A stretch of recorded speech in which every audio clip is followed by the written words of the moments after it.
The FBI asking for your help in finding two people seen on camera with the explosive device in New York City that failed to detonate. Look at these two individuals.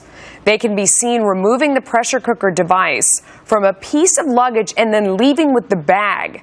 The new details that we are learning from the charges: Rahami was spotted on video with the duffel bag near the site of the New York City bombing.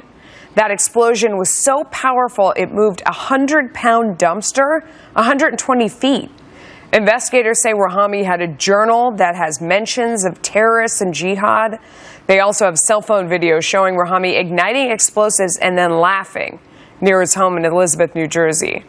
Ryan Mauro is a security analyst with the Clarion Project. Let's start with those two men that police are looking for right now. Took the pressure cooker out, they took the bag with them. What do you think of that? You think they were involved? Do you think they were lucky and they got away without the thing exploding and hurting them?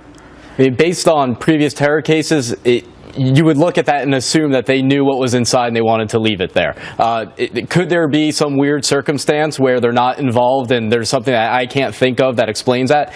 There's always that possibility, but I don't think that they're thieves where you would just pick up a suitcase and run with it. No, they take the time to open it. I won't take the product out. I mean, to be fair, the way this was explained originally, I mean, in New York City, if you leave a bag out in the street and you walk away, someone's going to steal it. And that's sort of how they described it, that there were two people who came up and they saw this piece of luggage and thought maybe there were valuables inside, and they walked away with it, and then they opened it far away and took the pressure cooker out and realized, oh my gosh, what is this thing, and they bolted off. So originally it sounded like thieves that got lucky. Now that we're looking for these two, it kind of seems like maybe it may be something else, although at this point they're saying no, we don't think they're involved, we just want to talk to them. That could be a tactic to get them to come forward though, right? Well, it could be, but also when they took the suitcase and they're walking with it, you would assume if you're a thief, you would want to open up and look at the contents away from anywhere where there's cameras. You want to go to a hotel room or go to an apartment. So it's all very suspicious, but there are, I assume there are scenarios where they aren't actually suspects and aren't involved. Yeah.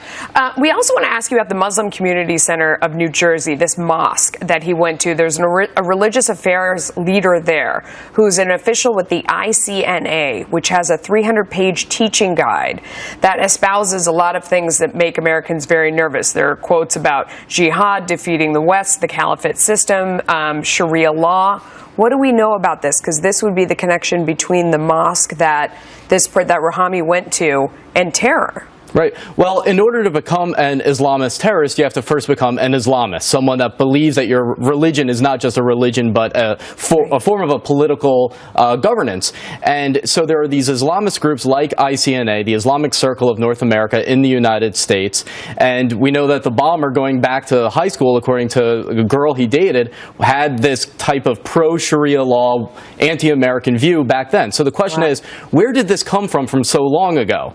Did it come from the family or the mosque he attended? And so I looked at the mosque that he reportedly attended, and the imam is a teacher with a group called the Islamic Circle of North America, one of these Islamist groups. They oppose ISIS, though. I mean, they will condemn Al-Qaeda and condemn ISIS, but if you're teaching in your teaching guides things like use deception to operate in the United States and manipulate the system, wage jihad, fight for a caliphate, that's the construct of the worldview of a group like ISIS. If you tell people that the Islamic State is a good thing, you cannot be surprised when they join a group that says, we've got an Islamic State. Yeah. Once again, there were some signs here that maybe people should have seen. Ryan, thank you for your insight today. We appreciate it. The head of a